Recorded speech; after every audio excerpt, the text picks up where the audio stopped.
పరలోకబంధన పరమ తండ్రి, పాపుల రక్షక, పాపుల పాలడి దైవమా, మహోన్నతుల మహోపకారి, దేవాది దేవ, రాజాది రాజా, యేసయ్య తండ్రి, మీకే స్తుతి స్తుతి స్తుతి స్తుతి స్తుతి స్తుతి స్తుతి స్తుతి స్తోత్రము తండ్రి. నేను పాపులను రక్షించుటకు తండ్రి, ఆ మోయరేన్సులను మీరు మోసి ఆ సులువు మనపై రక్తము జాలలుగా కార్చి నేను పాపులను రక్షించారు కదా ప్రభా. మీకే స్తుతి స్తుతి స్తుతి స్తోత్రములు తండ్రి. వేలాది వందనాలు ప్రభా. ఇప్పుడు తండ్రి మీ యొక్క సేవకురాలు ఆలిస్పును స్వామి గారు తండ్రి సువార్తను ప్రకటించబోతున్నారు ప్రభా. నేను ఆమెకు లోతైన మర్మాలు తెలియజేసి కంఠస్వరాన్నిచ్చి చక్కగా నేను సువార్తను ప్రకటించినట్లు ఆమెను ఆశీర్వదించండి ప్రభా.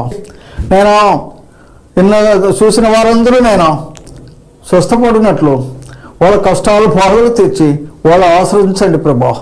మీకే స్తుతి స్తుతి స్తోత్రము తండ్రి. ఇప్పటి వరకు మీరు పాపులందరినీ రక్షించిన కొరకు వేలాది వందనాలు ప్రభా. మీకే స్తుతి స్తుతి స్తుతి స్తోత్రాలు చెల్లించుకుని రానయ్యన్న యేసయ్య నామములో ప్రార్థిస్తున్నాము తండ్రి, ఆమేన్. ఫాస్టింగ్ ప్రేయర్ ఫెలోషిప్ తరపున దేవునికి స్తోత్రం. మీకందరికీ వందనాలు. వాక్యానికి ముందు సహోదరి గురించి 2 మాటలు. సహోదరి దేవుని నమ్మక ముందు విగ్రహారాధన చేస్తూ దేవునికి దూరంగా ఉన్నప్పుడు దేవుడు ఆమెను ఏర్పరచుకొని మహిమగల సువార్త ప్రకటించమని దేవుడు చెప్పగా ఆమె ఆ విధముగా సువార్త ప్రకటిస్తూ వచ్చును. పరిశుద్ధాత్మ చేత నింపబడిన ఆ సహోదరి ఎన్నో కృపా వరాలతో స్వస్థత వరము, వాక్య పరిచర్య వరము, దేవుని పట్టిన వారికి ప్రార్థన చేసినప్పుడు వారికి విడుదల, క్యాన్సర్ గడ్డలు, గర్భసంచి వ్యాధులతో బాధపడుతున్న వారికి ప్రార్థన చేసినప్పుడు వారికి స్వస్థత కలిగను. అలాగే పల్లెల్లోనూ తిరిగి సువార్త ప్రకటించారు, వీధి వీధుల్లో పత్రికలు పంచారు, వీధి సేవ చేశారు, జైలు పిల్లలకు వెళ్ళి సువార్త ప్రకటించారు. ఈ విధంగా డ్రామాల ద్వారా, సండే స్కూల్ పిల్లల ద్వారా దేవుని సువార్తను ప్రకటిస్తూ ఉన్నారు. దేవుని కొరకు చక్కగా వాడబడుతున్నారు. మాంత్రికులు, చేతబళ్ళు చేసిన వాళ్ళు ఈ విధంగా వారి కొరకు ప్రార్థన చేసినప్పుడు వారికి కూడా విడుదల కలిగింది. దేవుని శక్తి ద్వారా ఆమె సువార్త ప్రకటిస్తుండగా ఈ విధంగా ఎన్నో అద్భుతాలు, స్వస్థతలు దేవుడు ఆమె చేత చేయిస్తూ సువార్త సేవ చేయించుకుంటున్నారు. అన్యుల మధ్య పరిచర్య చేసినప్పుడు అన్యులందరూ దేవుని దగ్గరకు వచ్చి ప్రభుని నమ్ముకుంటున్నారు. తెలుగు తెలియని ఒక సహోదరి దేవుని స్వరము విన్నప్పటి నుంచి తెలుగు భాష నేర్చుకుని తెలుగుతో మాట్లాడుతూ మినిస్ట్రీ చేస్తూ దేవుని కొరకు ఎంతో నమ్మకంగా సేవ చేస్తున్నారు. ఇప్పుడు దేవుని వాక్యం అందిస్తారు, విని దేవుని మహిమ. దేవునికి స్తోత్రములు. మీ అందరికి కూడా నా వందనములు. బాగున్నారా? దేవుని కృప వల్ల నేను బాగున్నాను. నన్ను చూస్తున్నారు. నేను ఇక్కడ చూడకుండా మీ గృహాలకు వచ్చి మీతో మాట్లాడుతున్నాను. సరే, ఈ ఎపిసోడ్కి సహాయపడిన ప్రియులను కూడా చదువుతాను. డాక్టర్ నీతి రమేష్ గారు, వాళ్ళ ఫ్యామిలీ, పాపకు వివాహం కావాలి, బాబు ఉద్యోగం కావాలి. ఆ కుటుంబానికి నా నిండు వందనాలు.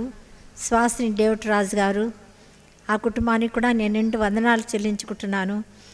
కుమార్తె కుటుంబాన్ని, కుమారుడు కుటుంబాన్ని దేవుడు ఆశీర్వదించి వాళ్ళ అవసరతలు తీర్చి వీళ్ళకి ఆరోగ్యం అనుగ్రహించిన గాక. దేవునికి స్తోత్రములు. మాణిక్యరావు బ్రదరు, ఆ బ్రదరు కూడా ఇరువరికి సంపత్ సహోదరికి మంచి ఆరోగ్యం ఇచ్చి వాళ్ళకి నెమ్మది దేవుడు అనుగ్రహించేలాగా ఆ కుటుంబానికి కూడా నా నిండు వందనాలు చెల్లించుకుంటున్నాను. అలాగే లావణ్య ప్రవీణ్, ఆ కుటుంబానికి కూడా బిడ్డలు గర్భఫలం కావాలి పాపకి, లావణ్యకు. మరి ప్రవీణ్ వాళ్ళ తల్లిదండ్రులు రోమన్ కేథలిక్ వాళ్ళు కాబట్టి రక్షణ పొందులాగన ప్రార్థిస్తాము.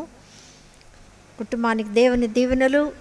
దావీదు వారి పని, కుటుంబం రక్షణ కొరకు ప్రార్థిస్తాము. ఆ బాబు కూడా దేవుని దీవెనలు, దేవుని ఆశీర్వాదం అనుగ్రహించి కాపాడను కాక. అలాగే ప్రసూన సిస్టర్ భూషణం గారు, ఆ కుటుంబాన్ని కూడా నేను నిండు వందనాలు చెల్లించుకుంటున్నాను. కుమార్తె కుటుంబాన్ని, కుమారుడు కుటుంబాన్ని దేవుడు ఆశీర్వదించి వీళ్ళు ఇరువరికి మంచి ఆరోగ్యం అనుగురించి సేవలో వాడుకొను కాక. దేవునికి స్తోత్రములు. ఆ కుటుంబాన్ని కూడా నా వందనాలు చెల్లించుకుంటున్నాను. వాక్య భాగానికి వెళ్దాము. యోహాను సువార్త 1వ అధ్యాయము 18వ వచనం. ఎవడను ఎప్పుడైనా దేవుని చూడలేదు, తండ్రి రొమ్మునున్న అద్వితీయ కుమారుడే ఆయన బయలుపరచెను.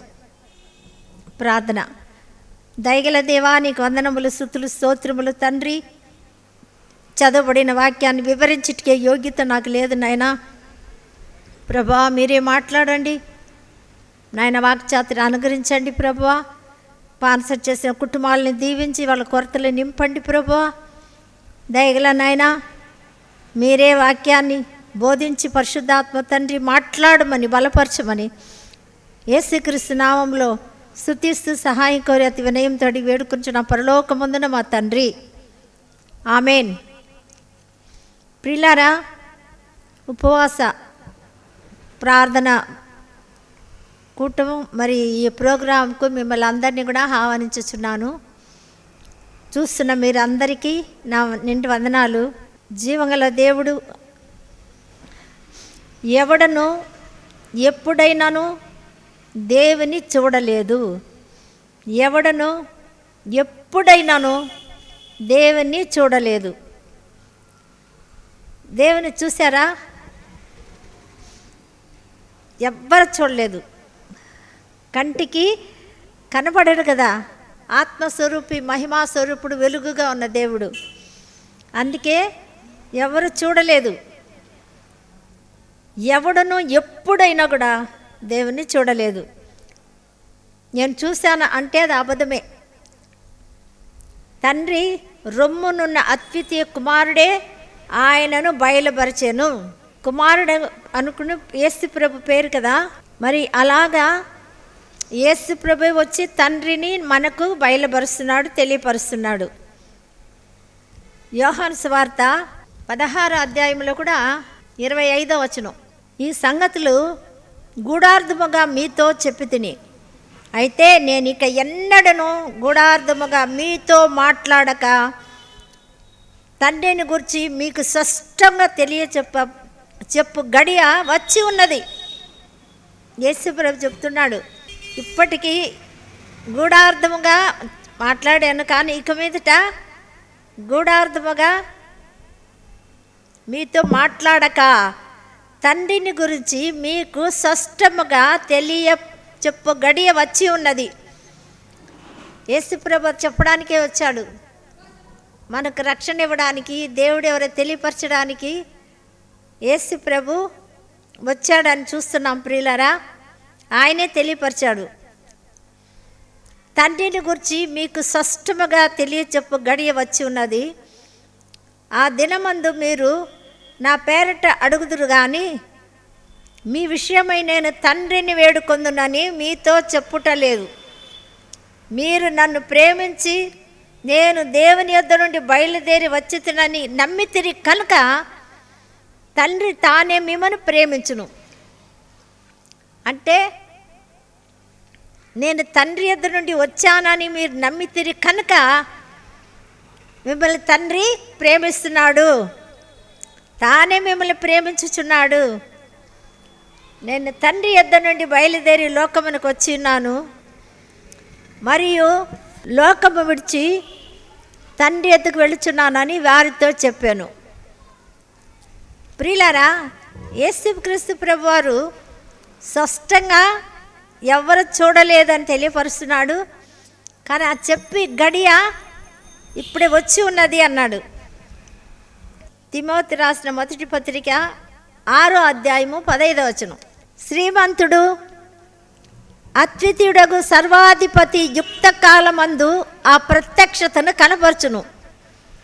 అద్వితీయుడగు, అక్కడ మనం విన్నాం కదా, అద్వితీయుడగు రొమ్మున ఆనుకొనున్న అద్వితీయ కుమారుడే అని మనం విన్నాము. ఇక్కడ కూడా అద్వితీయుడగు సర్వాధిపతి యుక్త కాలమందు ఆ ప్రత్యక్షతను కనపరచును. సర్వాధిపతి రాజులకు రాజు, ప్రభువులకు ప్రభు నై ఉన్నాడు. సమీపింపరాని తేజస్సులో ఉన్నాడు. ప్రియులారా, ఆయన మాత్రమే వసించు అమరత్వము గలవాడై ఉన్నాడు. మనుషులలో ఎవడను ఆయనను చూడలేదు, ఎవడను చూడనేరడు. ఆయన ఘనతయు శాశ్వతమైన ప్రభావమును కలిగి ఉండును గాక. ఆమేన్. అవును ప్రియులారా, తేజస్సు, సమీపించరాని తేజస్సులో ఉన్నాడు. అందుకే ఎవరు కంటి కనపడరు. సూర్యుని దగ్గరికి పోతే చూడలేం కదా. చంద్రమండలకు వెళ్ళారు కానీ సూర్యమండలకు వెళ్ళారు ఎవరైనా? లేదు. ఎక్కువ ఎండ వస్తేనే అమ్మో అమ్మో తట్టుకోలేకపోతున్నామే అని అంటాం కదా. కోటి సూర్యుడి కంటే అధికంగా ఉన్న దేవుడు, వెలుగుగా ఉన్న ప్రభు, వెలుగులో జీవం కూడా ఉంది. మనం ముట్టించే వెలుగు కాదు ప్రియులారా. ఈ వెలుగు జీవం ప్రతి మనిషిని వెలిగిస్తూ ఉన్నది. అందుకే యోహాను సువార్త 1వ అధ్యాయము 4వ వచనములో ఒక మాట ఉంది, ఆయనలో జీవం ఉండేను, ఆ జీవము మనుషులకు వెలుగై ఉండేను, ఆ వెలుగు చీకటిలో ప్రకాశించుతున్నది కానీ చీకటి దాన్ని గ్రహించలేదు. గ్రహించక ఉండారు. చీకటి గ్రహింపు లేదు. ఒకరోజు ఇది అందరికి తెలిసినవే, ఒక తాత గుడ్డోడు ఏం చేస్తున్నాడంటే టైం ఎంత అని అడిగి, తాత స్కూల్ పిల్లలు వస్తూ ఉన్నారు, 6 కాబోతుందంటే గబగబా నూనె పోయిమా దీపం పెట్టుకోవాలి అని చెప్పాడు. ఏం తాత మీకు కంటి కనపడదు కదా, మీకెందుకు దీపము అంటే, నాకు కాదు చూసేవాళ్ళకి, కన్నులు ఉండే వాళ్ళకే దీపము అని చెప్పాడు. నా మీద వచ్చి పడిపోతారు కాబట్టి రాత్రి అయితే నేను రాత్రి పగలు ఒకే మాదిరి ఉంటాయి, కానీ కన్నులు ఉండే వాళ్ళకి రాత్రి పూట వెలుగుంటేనే వాళ్ళు కనపడతాయి, అందుకే వాళ్ళ కొరకే అని చెప్పాడు. పిల్లలంతా నవ్వుకున్నారు, స్కూల్ పిల్లలు. కరెక్టే తాత, నీ మీద వచ్చి పడిపోతారు రాత్రిలో, కన్నులుండినా గురుడి వాళ్ళు. అందుకనే ఇక్కడ మనం చూస్తాం, ఆయనలో జీవం ఉండేను, ఆ జీవం మనుషులకు వెలుగై ఉండేను. వెలుగు తేజస్సు, సమీపించరాని తేజస్సులో ఉన్నాడు దేవుడు.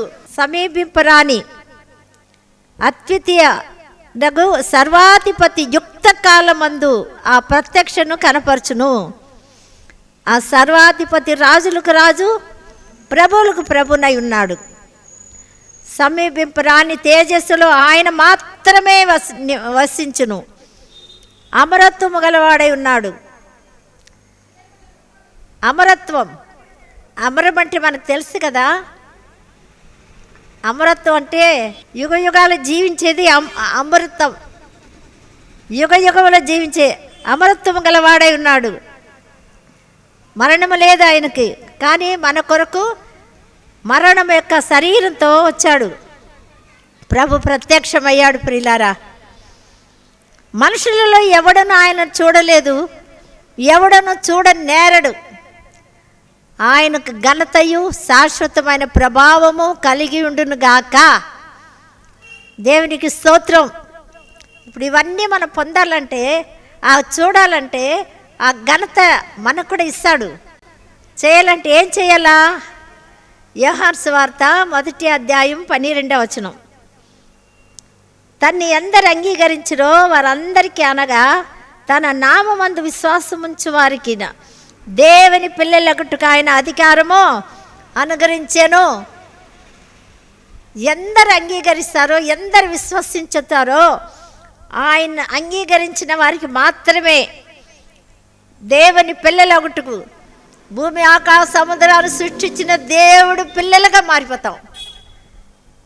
యేసు ప్రభువే నిజమైన దేవుడని నమ్మిన వారికి, విశ్వసించిన వారు ఆయన పిల్లలుగా మారిపోతాము. ఎంత గొప్ప ఆశీర్వాదం కదా ప్రియులారా. భూమి మీద తల్లిదండ్రులు లేక, తోబుట్టు లేక, భర్త లేక, భార్య లేక, ఒంటరి జీవితంతో వేదన పడుతూ బాధపడుతున్నారేమో, కానీ మన ప్రభు ఉన్నాడు. మనకు సర్వాధికారం కలిగిన దేవుడు తాను పిల్లలుగా చేసుకుంటాడు మనల్ని. ఆయన నామమందు విశ్వాసం, యేసుక్రీస్తు నామం శ్రేష్టమైన నామం, ఘనమైన నామం, పవిత్ర నామం, పరిశుద్ధ నామం కనుక ఆయన నామమందు విశ్వాసం ఉంచిన వారు ఆయన పిల్లలగట్టుకు అధికారం ఇచ్చాడు దేవుడు. కనుక వారు దేవుని వలన పుట్టిన వారే కానీ రక్తము వలనైనాను శరీరేచ్ఛ వలనైనను మానుషేచ్ఛ వలనైనను పుట్టినవారు కారు. యేసుక్రీస్తు ప్రభువారు మన కొరకు వాక్యమై ఉన్నాడు. శరీరధారి కృపా సత్య సంపూర్ణుడుగా మన మధ్య నివసించాడు. మన మధ్యలోకి వచ్చేసాడు ప్రభు. ఎందుకంటే ఆయన నమ్మాం కదా, అంగీకరించాం కదా. ఇప్పుడు ఆయన పిల్లలు అయిపోతే ఆయన రావాల్సిందే. మత్తయి సువార్త 1:21 అదే రాయబడింది. ఆమె ఒక కుమారుని కనును, ఆయన ప్రజల్ని ఆయనే రక్షించిన కనుక ఆయనకి యేసు అని పేరు పెట్టండి అన్నారు. ఆయనకు ప్రజలు ఉన్నారు. అద్వితీయ దేవుడు, అద్వితీయుడు, రాజాది రాజు, ప్రభులకు ప్రభువు, రాజులు ప్రభుత్వం చేసే దేవుడు. ఇంకా పుట్టనే లేదు ఆయనకు ప్రజలు. పుట్టబోతున్నాడు అంటున్నారు. ఆమె కుమారుని కనును చూడండి, కనును కనుక ఆయనకి ఆయన ప్రజల్ని ఆయనే రక్షిస్తాడు. ఆయనకు ప్రజలు, పిల్లలు పుట్టి పెద్దోళ్ళు అయితే పెళ్లి చేసి తర్వాత పిల్లలు పుట్టితే బంధువులు, ఈ పక్క బంధువులు ఆ పక్క బంధువులు, ప్రజలు ఉంటారు మనకు. లేదు ఏదైనా ఎలక్షన్లు గెలుస్తానో లేకపోతే ప్రధానాలుగా అధికారులుగా ఉంటే ప్రజలు ఉంటారు పరిపాలించడానికి. కానీ యేసు పుట్టక మునిపే ఆయన ప్రజలను ఆయనే రక్షించును. ఆయన ప్రజలను పునరుద్ధానములు కూడా అదే ఉంది. ఆయన వారిని ఆయన మొదట లేపును, చనిపోతే కూడా తిరిగి లేపుతాడు. అవును ప్రియులారా, కానీ ఇక్కడ చూస్తూ ఉన్నాము. అందుకే మనము దేవుడు తండ్రి, మత్తయి సువార్త 6:9 కాబట్టి మీరు ఇలాగ ప్రార్థన చేయుడి, పరలోకమందున మా తండ్రి, నీ నామ పరిశుద్ధపరచబడును గాక, నీ రాజ్యం వచ్చును గాక. పరలోకమందున మా తండ్రి నేర్పిస్తున్నాడు. తల్లిలా లాలించును, తండ్రిలా ప్రేమించును. అవును ప్రియులారా, ఇక నేర్పిస్తూ ఉన్నాడు. తల్లిలాగా ప్రార్థన నేర్పిస్తూ ఉన్నాడు. ఏమని? పరలోకమందున తండ్రి, మీరు ఇలాగ చెయ్యాలి. పరలోకమందున మా తండ్రి, నీ నామము పరిశుద్ధపరచబడును గాక. ఆయన నామము దూషణగా ఉంటుంది. ఎక్కడన్నా చూస్తే దేవుడు సాక్షి, కొట్లాట కూడా దేవుడు సాక్షి, బూతులు కూడా దేవుడు సాక్షి అలా అంటారు. అందుకే దేవుడు పరిశుద్ధంగా పవిత్రంగా ఉంచాలి, పరిశుద్ధంగా ఉంచాలి ఆయన నామమును అని దేవుడు తెలియపరుస్తున్నాడు. ప్రియులారా, నీ రాజ్యం వచ్చును గాక. దేవుని రాజ్యం, దేవుడు రాజ్యము భూమి మీదకి వచ్చును గాక నేర్పిస్తున్నాడు చేయమని. యేసుప్రభు వచ్చినాడు, కానీ ఆయన కూడా రాజ్యాన్ని తీసుకొచ్చాడు. అది ఎలా పొందాలా కదా మనము. అందుకే నీ రాజ్యం వచ్చును గాక అని ప్రార్థన నేర్పిస్తూ ఉన్నాడు. దేవుని రాజ్యము మార్కు సువార్త 9:1 కూడా ఏముందంటే, నీ రాజ్యము బలముగా భూమి మీదకి వచ్చును. భూమి మీదకి బలముగా వచ్చినప్పుడు, అవును ప్రియులారా, అప్పుడు ఆయన రాజ్యం వస్తుందని చెప్పాడు.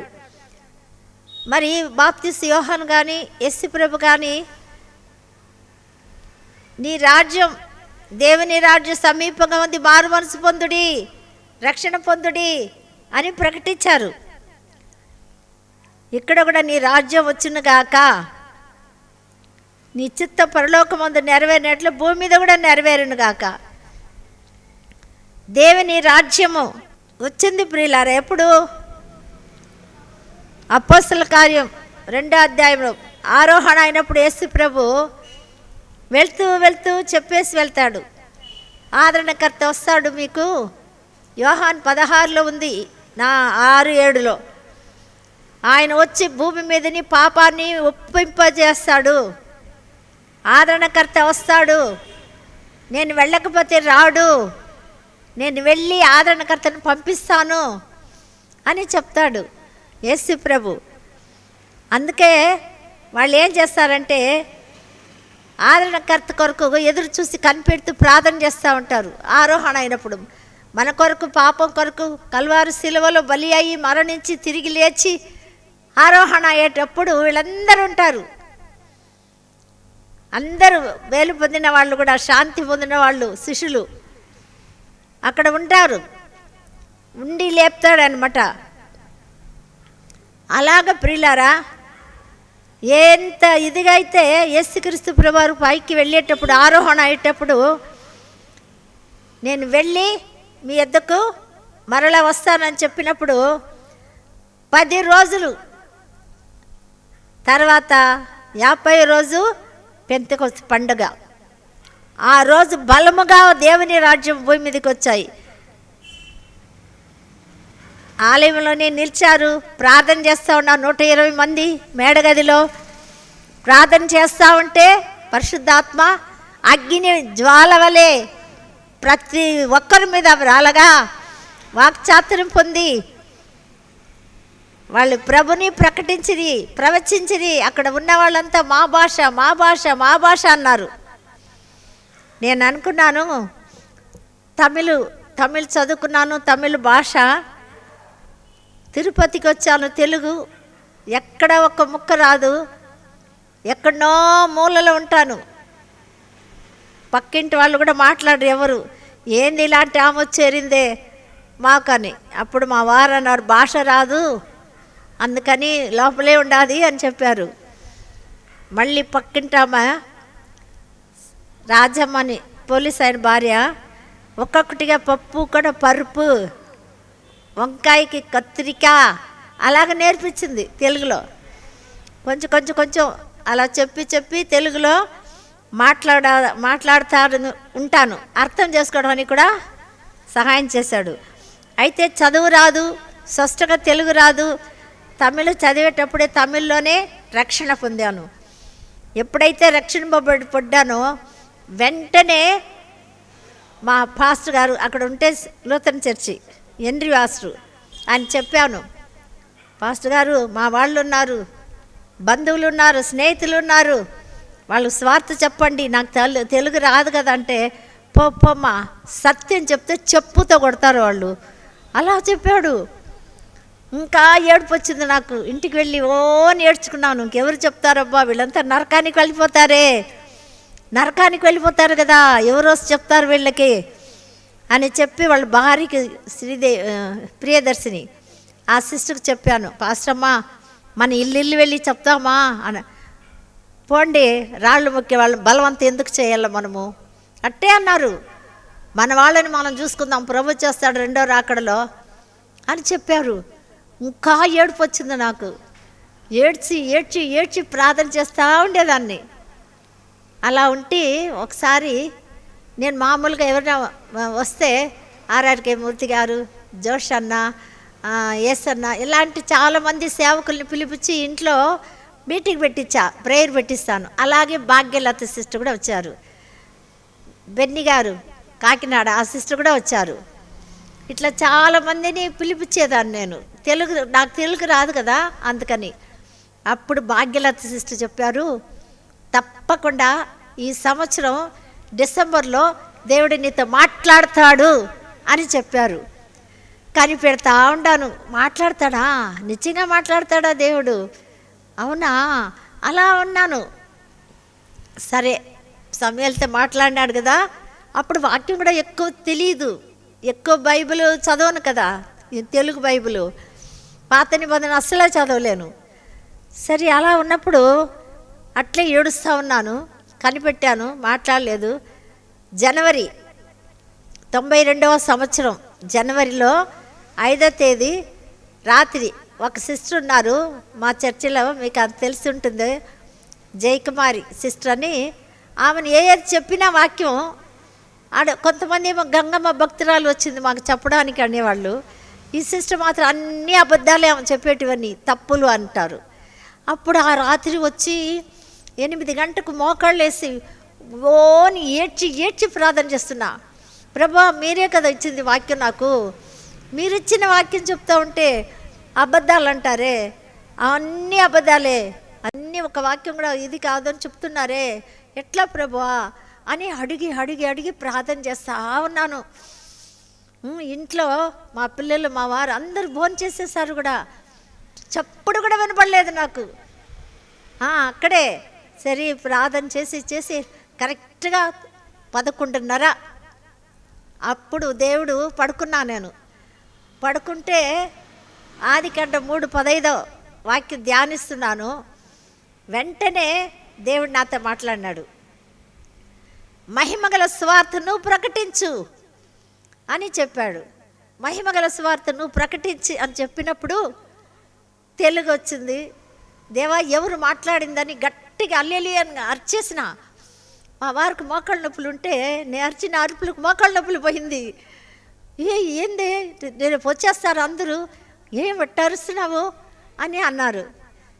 ఎవరు నాతో మాట్లాడినారు, మగ గొంతు, మహిమగల స్వార్థ ప్రకటించు అని చెప్పారు అని చెప్పి మళ్ళీ మరుసటి రోజు గట్టిగా నేనే అడిగి ప్రార్థన చేసి మళ్ళీ చెప్తా ఉన్నాను.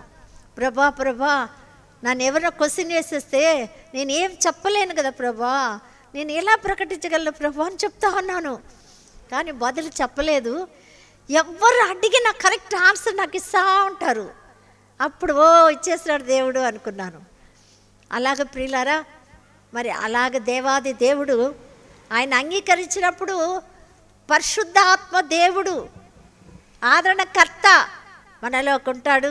అప్పుడు అన్నీ ప్రకటించగలము, ఎవరు అడిగితే ఏది చెప్పగలము.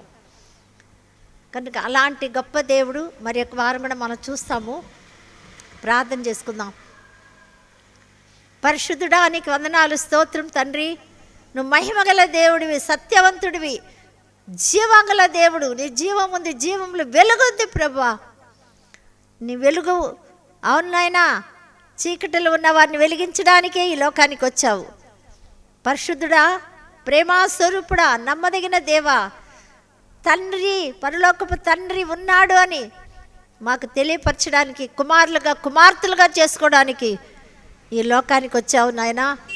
అద్వితీయ దేవుడు, నవన్న రాజులకు రాజు, ప్రభులకు ప్రభు, సమీపింపరాని తేజోమయుడు నాయన, నీకు స్తోత్రములయ్యా తండ్రి. అదేవిధంగా నా ప్రియ ప్రభా, స్పాన్సర్ చేసిన ప్రతి కుటుంబాన్ని, వీక్షిస్తున్న ప్రతి కుటుంబాలని, చూస్తున్న వాళ్ళందరినీ కూడా ఆశీర్వదించి దీవించండి, బలపరచండి. పవర్ఫుల్ శక్తి, ఏదో ఒక శక్తి ఉందన్నారు, ఆ శక్తిని తెలియపరచడానికి యేసు ప్రభు వచ్చాడు. దేవానికి స్తోత్రములు, వందనాలు చెల్లించుకుంటున్నాను. కరుణామయుడా, మీరే మాట్లాడి నాయనా తండ్రి మాకు బయలుపరిచి తెలియపరచమని, మీ నామానికి మహిమకరంగా ఉండేట్టుగా సహాయం చేయమని, చేరిన ఒక్కొక్కరిని దీవించి ఆశీర్వదించి, ప్రభా తండ్రి వింటున్న ప్రతి ఒక్కరిని ఆశీర్వదించండి నాయనా. చదువుకున్న వాళ్ళు, ఉద్యోగస్తుల కొరకు, వివాహం కొరకు, సంతానం కొరకు నా ప్రభా ప్రయాసపడుతున్నారయ్యా, దీవించి ఆశీర్వదించండి.